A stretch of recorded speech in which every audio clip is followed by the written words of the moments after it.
Now that I, a 23-year-old female, am back from Germany, I've had some time to think over the events of my trip.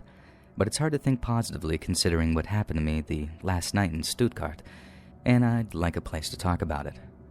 I'd spent about 2 weeks traveling in Germany for the Euros, and considering how many fellow Scotland fans were there for the games, I never felt completely alone despite being a solo traveler in a foreign country. I guess I became too naive in trusting the older groups of Scots who buy me drinks and chat with me all night about where they're from and who they knew. Just typical Scottish chats, and I let my guard down. That last night in Stuttgart happened like most other nights in Germany. I'd be by myself and would get noticed by a group of older men or women who'd inquire about who I was with. When they heard that I was alone, they'd remark at how brave I was as a good-looking lassie, being there all by myself. I'd then be integrated into the group, drink with them, celebrate with them, and that night, cry with them after Scotland's loss. Determined to enjoy my last night, I said goodbye to my new friends, donned a short white dress draped in my Scotland flag, and went out looking for a good place to drink and dance with strangers I'd never meet again. I met a few people that night, but it was while I was alone that I met him. "That bag's bigger than you are." I heard a jolly older man wandered over to me. It was true. I had my rucksack with me that night. "Where's your boyfriend to carry it for you?" "I'm not sure yet, still deciding if he's going to be German or Scottish," I quipped back with a smile. Most of my interactions would start this way, with a friendly comment leading to an offer to come drink with their group. And after offering to take me to a nearby Irish pub to drink with him and his family, I graciously accepted and we began walking. He was overly exaggerating how incredible he thought I was for doing this alone, bowing to me and excitedly telling passer-bys how brave I was. I would smile awkwardly and change the subject. I wish I could say alarm bells were ringing, but they weren't. And after all, he was just a wee Scottish grandpa, one of many that I'd met that night. He began prodding on me if I had somewhere to sleep that night, remarking how they had room in their hotel if need be. "I wouldn't force myself on you or anything." And I froze. It was so unexpected. I truly looked at him for the first time since I had met him. He was a relatively short man, taller than me, with a larger build and wrinkles to match the white hair poking out from under his Scotland cap. He quickly explained how he knew that I'd be cautious about that sort of thing, being a smart girl, and that I could trust him. But again reiterated that he wouldn't force himself on me. I laughed nervously as all the beer I'd drunk earlier seemed to drain from my body, and I began taking in my surroundings. "Where did you say your family were again?" "Just an Irish pub up this hill. So like I was saying." I didn't really pay attention to him. We were still on the populated main street of Stuttgart, but the numbers were dwindling the further we went. My ears pinged an alert to my brain signaling that I had just missed something important, or horrifying, so I mustered up a smile and politely said, "What did you say, sorry?" "That I'm a vegetarian, because I killed my 44th man in a vegetable field." "Oh. I've deployed in loads of countries. The first 6 lives I took were in Ireland." And my blood ran cold. I am a descendant of Irish immigrants who fled to Scotland to escape the brutality of the Troubles in Ireland. Did this man kill my family? Killed 12 in Iraq.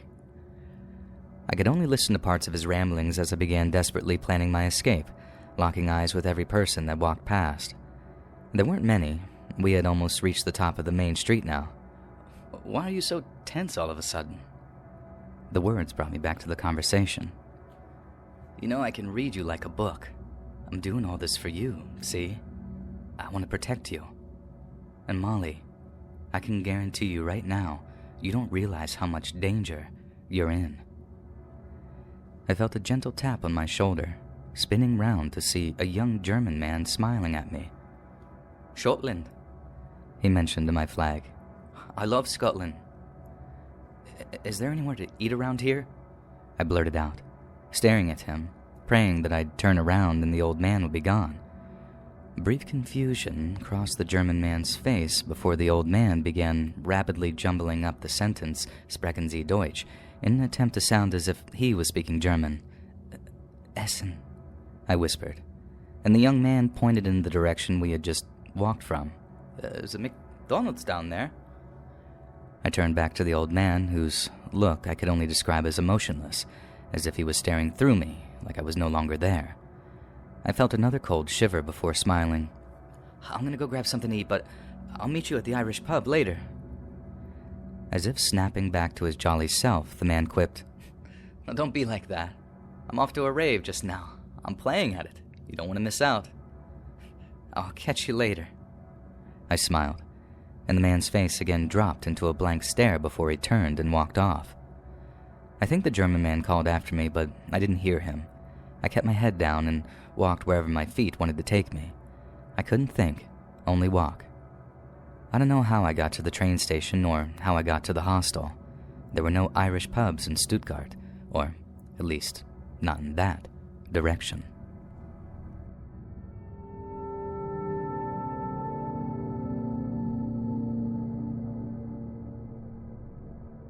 So, I was heading back to my hotel from a friend's house at about 3 a.m. the other night. My friend lives deep in Brooklyn, and my hotel was in Manhattan. If you know the city, you know that's about a 30 to 45-minute train ride, give or take. The train finally arrived, and I was happy to be headed home. I was exhausted, and it was late. My trip had been going unexpectedly well until that point, and so I had faith that I'd be able to get home with no worries, especially since the trains and streets were basically empty at this hour. The train was brand new and had just been cleaned, something I've never seen before. It even smelled like a new car and still had fresh mop water on the floor. There were only about 3 other people on the train, all minding their own business, and so far so good. About 2 stops into the train ride, a man who looked like he was in his late 20s stumbled into our train car mid-ride through the connecting doors. He had a Nike ski mask, a shiesty mask, if you know, you know, which usually isn't a good sign on a nice 70-degree night in general, but I'm not one to judge by appearance, I guess. Plus, I know the shiesty mask is sort of a trend nowadays, so I didn't think too much of it at first. He sort of hobbled in, clutching his stomach, almost like he was concealing something or hiding a wound. His eyes were bloodshot red, and at first I thought it was because he was high or something, and he immediately hobbled into the nearest corner and sort of sulked there until the next stop. Then, he ran out of the closet door and erupted into the most painful crying I've ever heard. He was just screaming, moaning, and crying while stumble running alongside the stopped train on the platform, still clutching his stomach and screaming things like, "Why?" and gasping through his tears. Keep in mind that I'm sitting in the middle of the train facing away from the side that he got off of, so I'm kind of breaking my neck behind me to watch what's going on. He then ran back inside the same car through the door on the opposite side. He was on my right before, and now he's on my left. And there was no one in between me and him now, since everyone else was closer to the right side. He did the sulking while facing into the corner on the other side of the car now, but this time he kept screaming, crying, and yelling things like "why" again, but he was crying so hysterically that it was hard to make out a lot of what he was saying. From the certain words that I gathered, I'm almost positive that a very close friend of his had just gotten killed or something. It's the only thing that could explain why he was acting and the things that he was saying. Plus, he was suited up like he just came back from a street mission gone bad or something. At this point, everyone on the train was frantically flicking their eyes over to him every few seconds. You could tell that they were panicked, but not trying to cause a scene or rile him up more. I was getting a little sussed out myself, but I had seen and heard about worse on the subway, and if someone he knew had really just died, then I honestly felt horrible for the guy before anything else. But then the entire situation escalated to a point that I had only seen in movies or crime shows until now. The man stayed in this corner, crying, screaming, and muttering things to himself for another 3 minutes or so, all while still clutching his stomach as if he was concealing something. I had definitely seen a black object in his hands by this point, and I couldn't tell if it was big enough to be a gun or not. After I saw this, I tried not to take my eyes off of him for too long at a time since I was the closest person to him, but I also didn't want to stare. And by this point, he was starting to say concerning things like, "Someone's got to pay for this." And then he would just repeat it louder and louder. And then he burst into a dialogue that made my heart drop. Keep in mind, he's still facing the corner, hunched over, clutching his item. "All you sitting on this train right now, y'all gonna feel me tonight, you hear me? Y'all gonna feel me tonight, and y'all gonna hate it too. Oh my God, y'all gonna hate this, y'all gonna hate me." And he kept getting louder and louder as he was saying this to the point where he was basically screaming by the last point. I don't know what he said after that, because as soon as that train stopped next, I bolted. He was screaming stuff at me as I got off too, but I couldn't hear it, and I definitely wasn't trying to turn back. I ran back up the nearest street exit, chain-smoked a couple of cigarettes, and waited 20 minutes for the next train to come. I've seen enough in my life to know that this wasn't a situation I was willing to gamble with at all. I pray the last 3 people in that train got home safe and nothing happened. And I briefly searched Twitter and the news the next day for any possible info I could find and didn't see anything. But who even knows what's worth a headline to them down there anymore?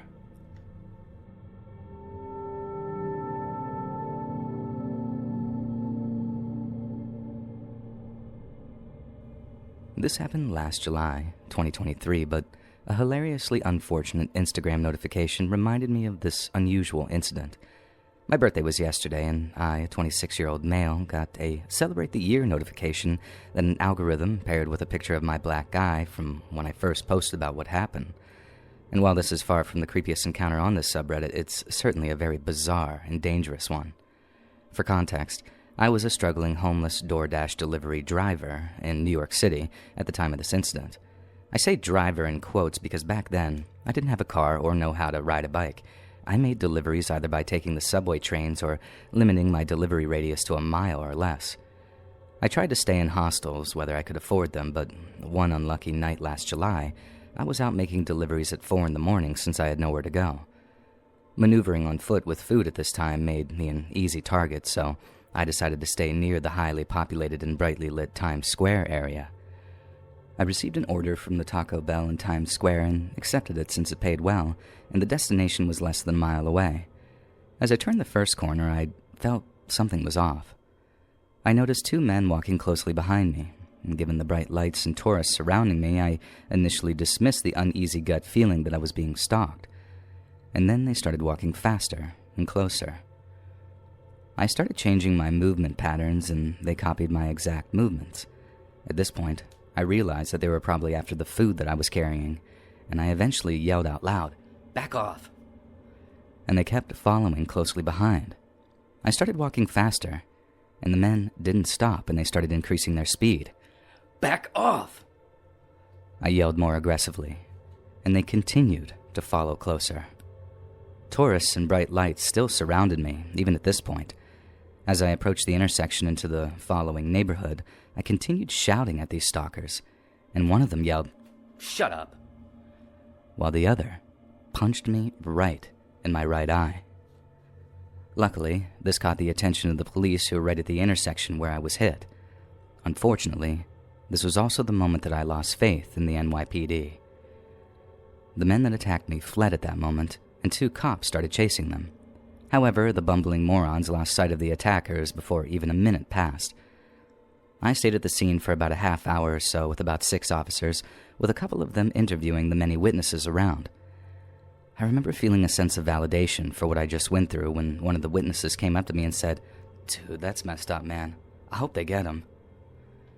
The officers eventually had me ride in one of the patrol cars to see if I could identify the attackers in the surrounding area. And my memory of them was hazy due to all the chaos, but I remember the clothes they wore. And we eventually passed by some other officers cuffing the attackers, who I was able to identify from their clothing and from seeing their faces again. I was advised to go to the hospital, which I initially declined due to my current financial situation. However, I eventually decided to go since I had no idea how severe my injuries were. Ultimately, I only had a black eye that healed after a few days, thankfully. The DoorDash order was canceled despite the customer making no attempts to contact me, and this meant I got full pay and could keep the Taco Bell cravings box for myself. And I'm not gonna lie, it was nice to have a place to rest for a bit and enjoy a free meal, despite it being cold by that point. And after examination, I was permitted to rest for a few hours, when I was rudely awakened and told to leave in 10 minutes before security was called. My takeaway from this incident is that even in brightly lit areas with multiple eyewitnesses, it's always best to stay aware of your surroundings. Food delivery at night is no joke. Believe me, I have a laundry list of other sketchy encounters I could share here. But this was the only time that I was attacked in front of so many others, including police officers themselves.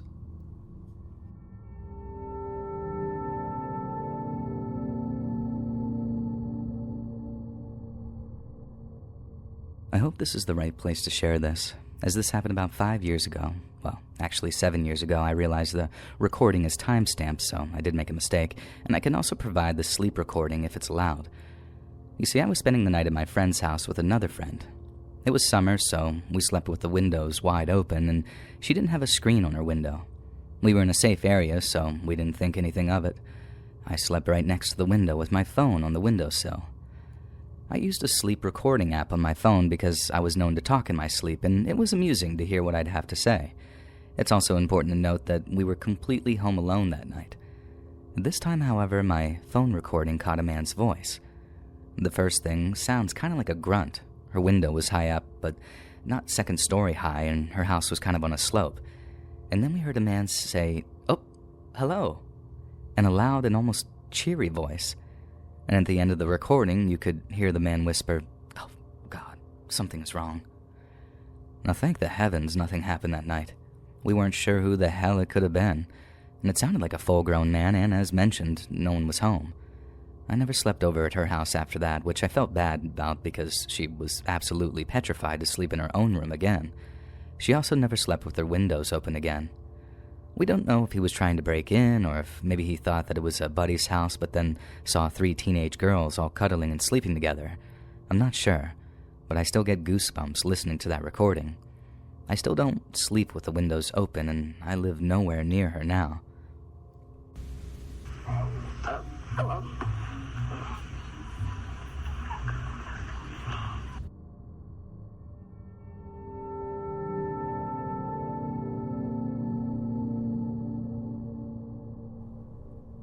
My senior year of high school, I dated this guy, Tom.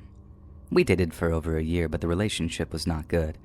We were always breaking up and getting back together again, fighting a lot. He threatened me often, and overall it was very toxic. His parents also had a very rocky relationship. His dad was an alcoholic and beat on his mom most nights. I even witnessed it when I spent the night there on rare occasions. It was pretty scary. Toward the end of his senior year, Tom cheated on me at his birthday party, and so we broke up again. 2 months later, we tried to get back together, but I realized that I just didn't like him anymore and called it quits for good. And that was 15 years ago, and it was the last time that I saw him. Since then, I've heard that he became an alcoholic just like his dad, became very violent, and wound up in a mental hospital. I wasn't sure of the details on this, but I heard that he might actually be schizophrenic. 9 years ago, I met my now husband. We've been married for 4 years and have a 2-year-old and another one on the way. This is just for context. And maybe about a year ago, I got a random text message asking, "My name?" ? Now, I get work calls and texts on my personal phone, so I answered, "Yes?" ? And they wrote back, "How are you?" I should mention that I've had the same phone number that I've had since high school, and I didn't respond because I didn't know who it was, and at this point I figured it wasn't something related to work. A few minutes later, I got another text. "It's Tom. How are you?" When I tell you that I gasped, I responded, "I'm well. I hope you are too." And he wrote again, "What are you doing?" Again, I didn't respond, and then a minute later, "Do you ever think about us? Do you ever wonder what would have happened if we still lived together? Do you ever think about getting back together?" I sat in silence, rereading these messages, unsure of how to respond. Finally, I replied, "I'm sorry, Tom, but no. I'm married now and wish you the best, but I don't think that we should have any form of communication." And he responded, "Okay, sorry." Now, I thought this was weird, but whatever. Maybe the dude is lonely and just decided to reach out. Who knows? That was that. Now, last week, his mother showed up at my family business. I've worked here since high school in different roles, and she and his father have gotten a divorce, and she now has a boyfriend she seems to actually be happy with. We exchanged pleasantries, and then she asked, "Did you hear about Tom? He was in an institution." I said I'd heard that and that I was sorry to hear it, and she said, "He killed several animals, and that's why he ended up getting locked up." Again, I said that I was sorry to hear that, and then she said, "Yeah, but he's out now. He's been for a while. You know, you were always my favorite girlfriend he had. Do you ever think about him?" I wasn't sure what to say to this.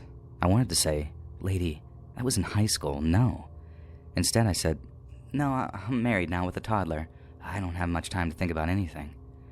Trying to lighten the mood, I guess. And she then responds, "You know, he's not a bad guy. I don't see him that much anymore, but when I do, he still talks about you. He wonders what could have been. Would you ever be open to talking to him? And that's when I shut things down. I told her it was great to see her, but that option was off the table now and forever. I said I had to get back to work. I walked away and hid in the back until she left. What in God's name, though? This high school relationship was years ago. I want no part of him or his family, and I'm just so sincerely hoping that he doesn't pop up at my place of work. I have no idea if he's still around the area, but I really, really hope that his institutionalized self isn't.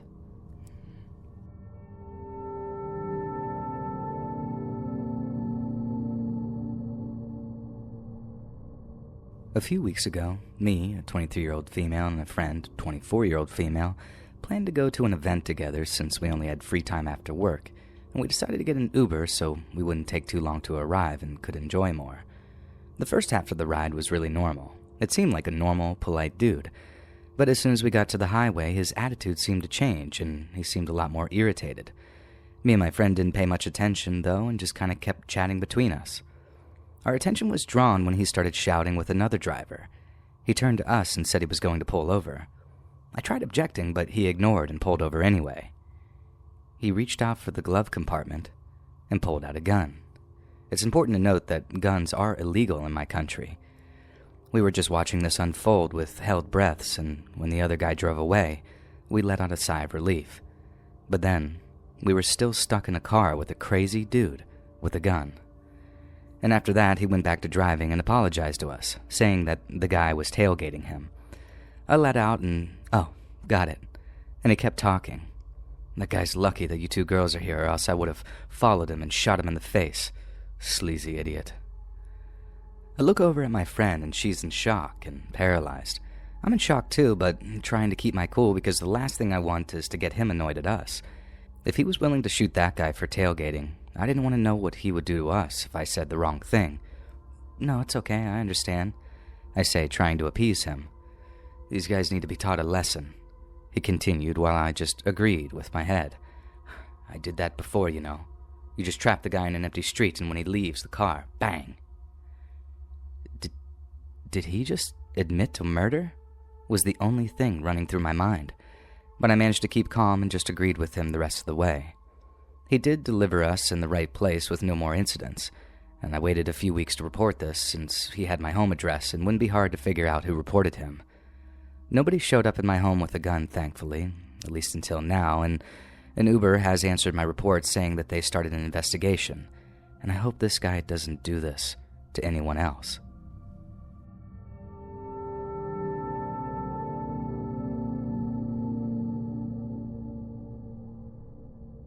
To clarify, I'm a 16-year-old female who lives in a very, very small town, and this happened 3 months ago. Every morning, I would go out to our yard, drink some coffee, and watch the sunrise. One morning, a guy with dirty brown hair and a dirty face came walking by, and he waved at me while I sat there, and of course, I didn't want to be rude, so I waved back. And this continued for about 3 weeks until one afternoon while I was playing with my dogs outside, I saw him just standing there, watching me. Of course I waved, but I had never seen him at this time of day, and he waved and then just walked away. I didn't think much of it because I was naive. Then came the morning I'll never forget, ever. I was sitting outside and as always he walked by, but this time, when I waved at him, he came to my gate, and I froze. He started small talk, and slowly I started to get up, starting to feel scared. He told me to wait, and I stupidly waited. My dog started barking at him, and he said, very agitated, "Your dogs are very mean. When I tried to get in, they wanted to bite me earlier." I stood there and wanted to cry, and then he told me, I'd rather stay safe and keep by my pets. And I kid you not, he pulled out a dead rat from his pocket. I ran, and since then, I've never gone outside during those times.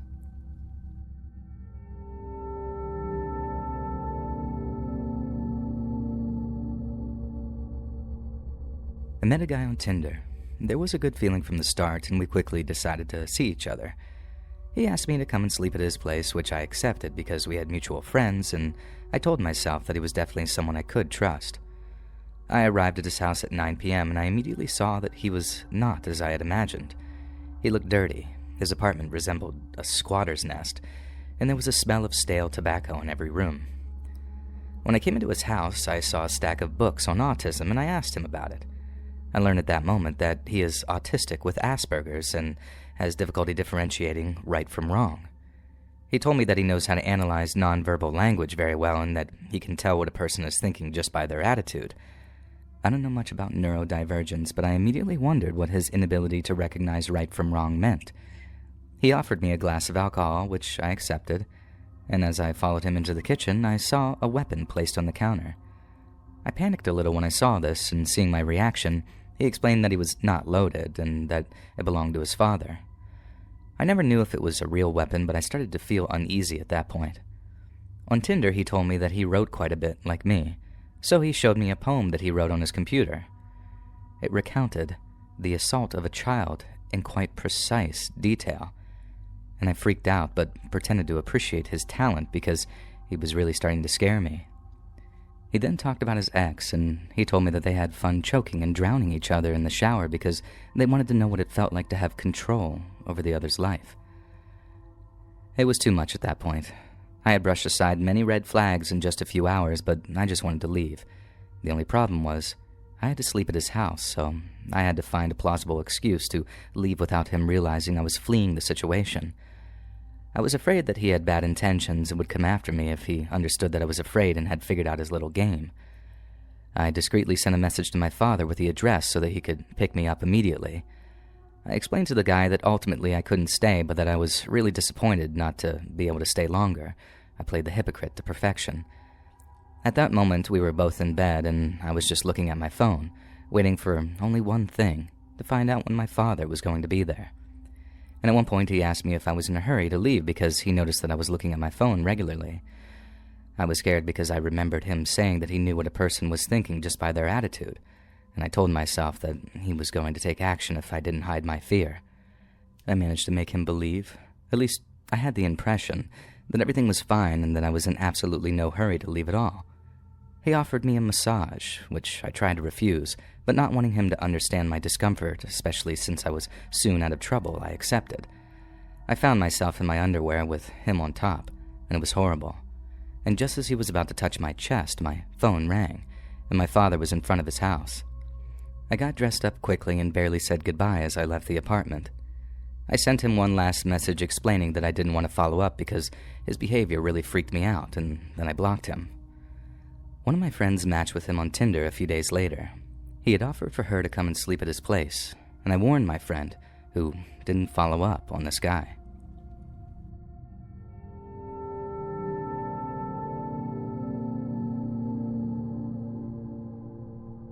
I am at my parents' house for the summer. All the lights were off and the cars were missing from the driveway, despite 4 people being in the house. It was 7:30 at night, raining, and a black truck pulled into the driveway. A young guy in normal clothes, I guess black hoodie and sweatpants, knocked on the door, and my sister, who's 8 years old, answered the door with our big dog barking upstairs, and they asked her 3 things. Are your parents home? Can they hunt the deer that are on our property? And do your parents want to go hunting with them? She said yes, and that her parents were home and went to get our dad. The weird thing is that there are never any deer on our land, and it's not deer season. My dad came down to talk to them, and they changed their story. Now they were saying they wanted to hunt turkeys on our property. We do sometimes have turkeys wandering around, but not today.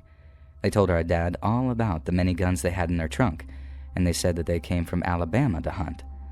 Then they asked if they could hunt on what was clearly our neighbor's property. My dad sent them away, but they drove past our house a couple more times after that. I don't know if this is that strange in New England, but where I'm from, it definitely is. Also, it could just be my theater mind being overdramatic as always, but I thought I might give it a shot, and worst case, I'd write a cool horror story based on this encounter. What do you think?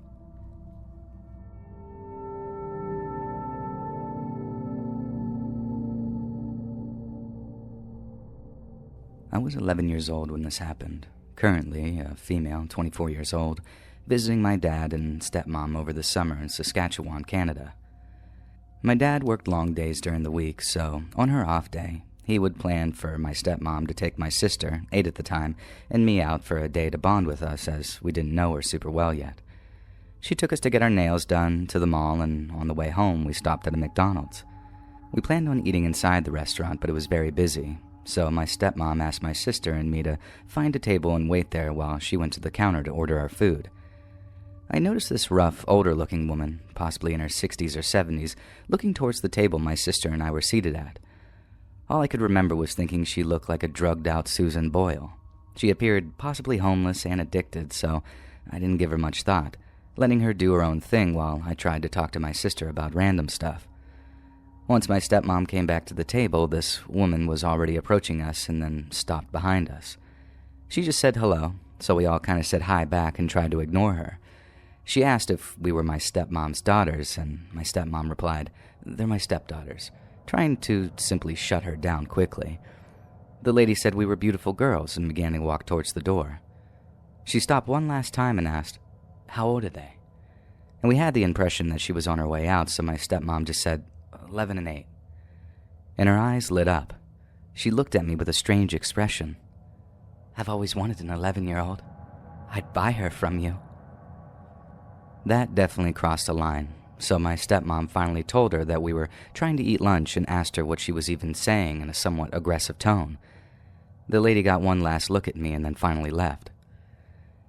She definitely didn't have the money to buy me, even if I was for sale anyway, so I wasn't worried. I think she was possibly on some drugs and not in her right mind. But knowing my shy self at 11, I wouldn't have known how to get rid of this lady if she tried to talk to us without my stepmom being there. We weren't super close then, but I respected her a lot after that day for being ready to protect us, even in a minor situation like that.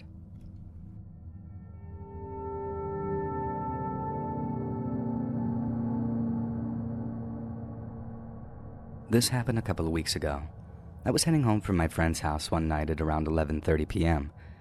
My friend lives about 25 minutes away, and the fastest route home is through the back roads. I live in a small rural town. Now anyway, I was driving home with one other car about 4 car lengths in front of me. I was about 5 minutes from my house when I saw the car's taillight suddenly break. Then the car sped off and turned onto a road where I couldn't see it anymore. I didn't think much of it. Maybe a raccoon ran out in front of them and they didn't want to hit it. As I reached the part of the road where the car had slammed onto its brakes, a big man, probably over 6 feet tall in a black hoodie, jumped out in front of my car, flailing his arms and yelling at me. I swerved to the right to avoid hitting him and looked in my rearview mirror, but at that point he was gone. This part of the road had houses, but where this man was, there were none. No streetlight, no broken down car. I raced home and called my husband, who was about 2.5 hours away at an event and wouldn't be home until after midnight. I told him what happened and how the man just disappeared. I was terrified to get out of my car to walk into our house. He stayed on the phone with me until I got inside and immediately headed home. There have been a lot of weird break-ins around my area lately with people trying to steal cars. I can't even imagine what would have happened if I stopped my car. Not that I ever would. I've seen way too many true crime documentaries at this point, and I avoid taking that way home now, and when I do, that's all I think about.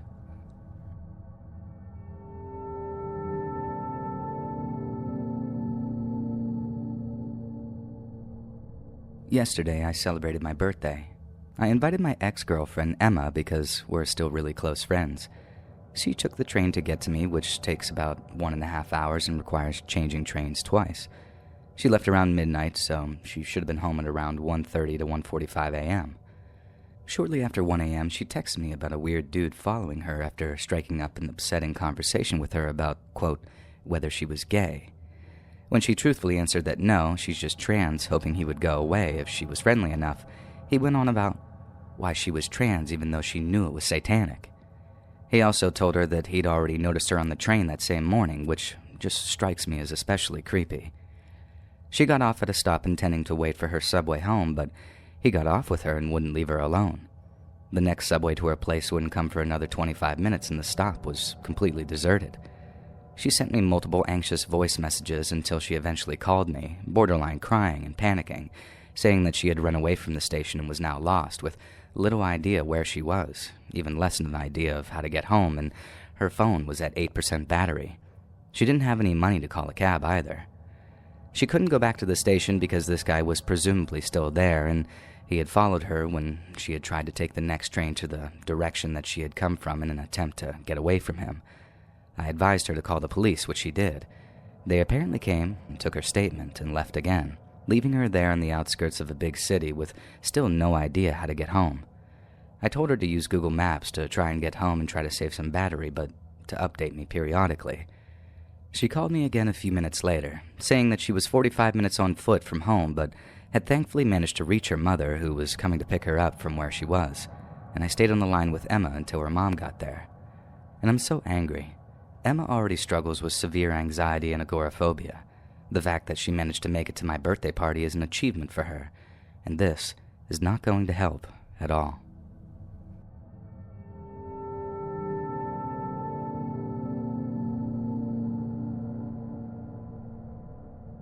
This was in 9th grade, and I had walked into class. I had history this period, which definitely wasn't my favorite, and my teacher for this class was a bald white guy and an old-looking man with blue eyes, and he seemed old and frail, but had a mouth on him.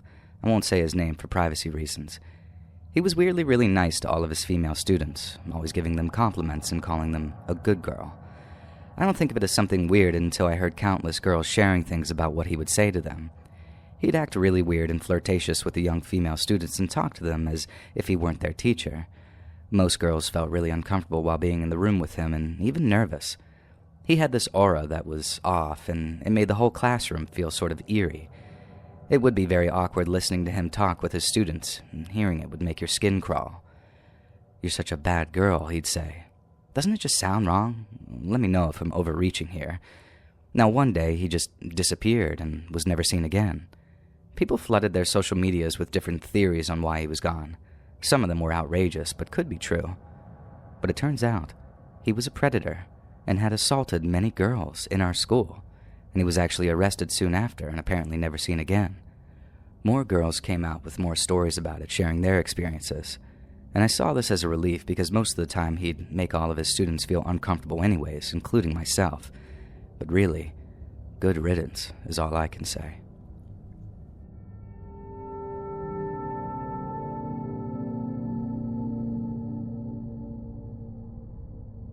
It began the summer before I entered high school in 2018 with innocent messages on Facebook.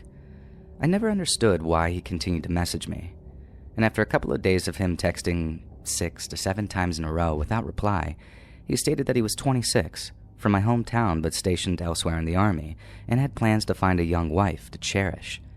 I made it clear that I was 14 and uninterested and then blocked his account. The next day he made another account calling me baby girl and telling me that I was what he wanted in a wife. This wasn't the first time that I had dealt with an older man interested in me. Naively, I just muted the chat and moved on with my life. I stopped thinking about him, enjoyed my summer, and then started high school. Everything was going great until the packages started to arrive. First, a necklace with his name on it, and then one shaped like a heart. They had receipts and were expensive. I was terrified that he had found my address, so I showed my mom everything. My mom tried to return the gifts. I'm not sure why that was her reaction, but he refused. Showing my mom the messages was the first time I had actually read any of them. They were weird, and some were about eloping with me when I turned 16.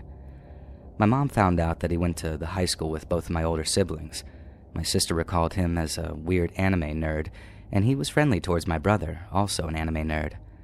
I ended up blocking a few more accounts and tried to ignore what I thought wasn't that serious of a situation, and after this, we never spoke of him again.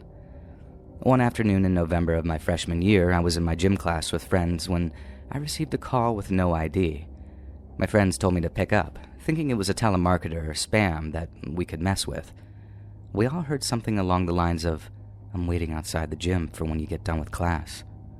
We thought it was another friend pranking us and laughed and moved on. After class, I had this weird gut feeling and tried to leave through the visitors' doors, but the coach told me it wasn't permitted. I walked out and there he was.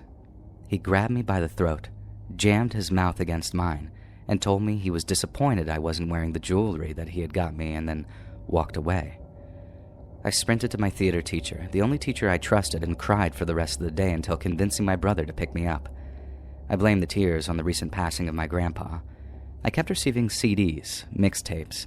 He wrote many songs about me, bracelets and cards until COVID began, but I never saw him in person again after that day.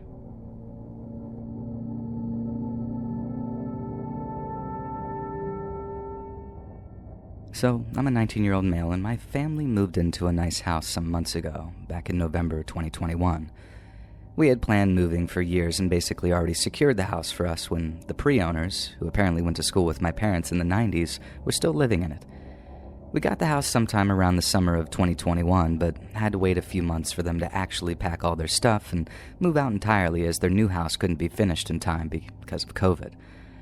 I was pretty happy when we finally moved in, since my parents basically gave the entire basement to me, because it wasn't like we were going to store anything anyways.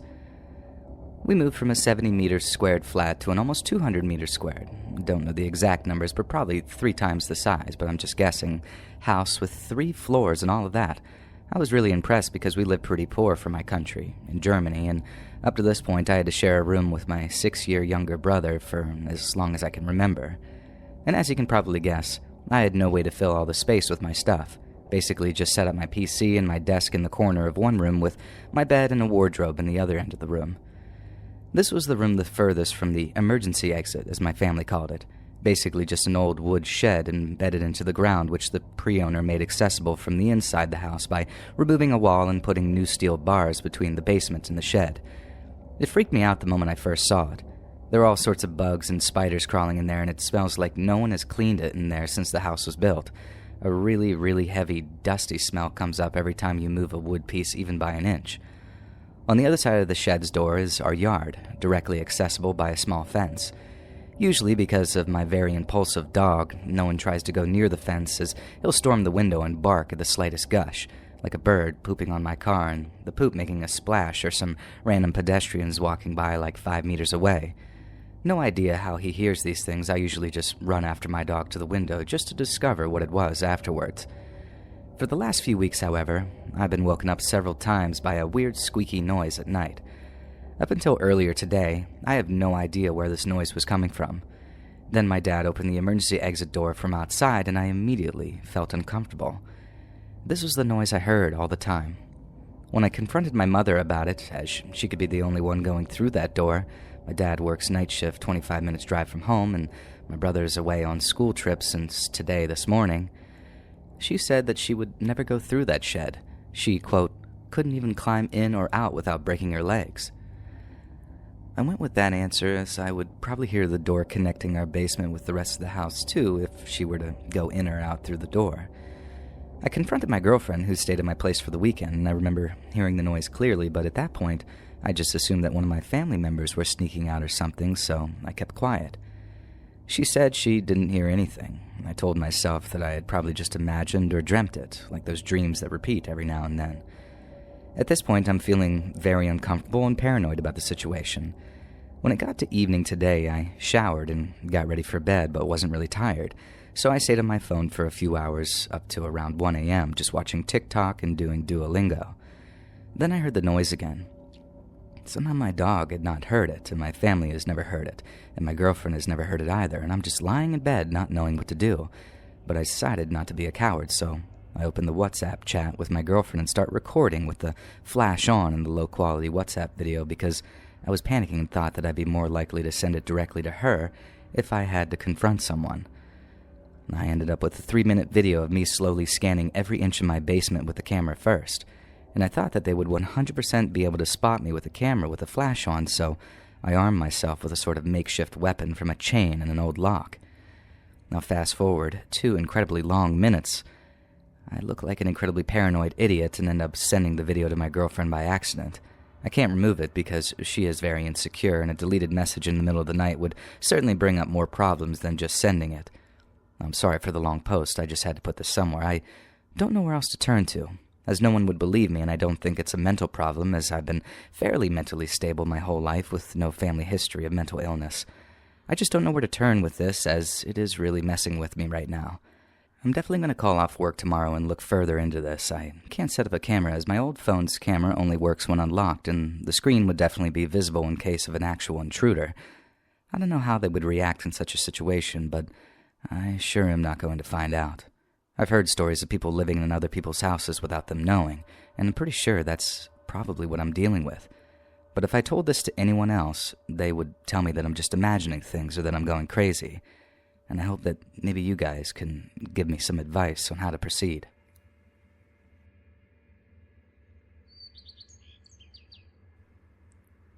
Hey friends, thanks for listening. Click that notification bell to be alerted of all future narrations.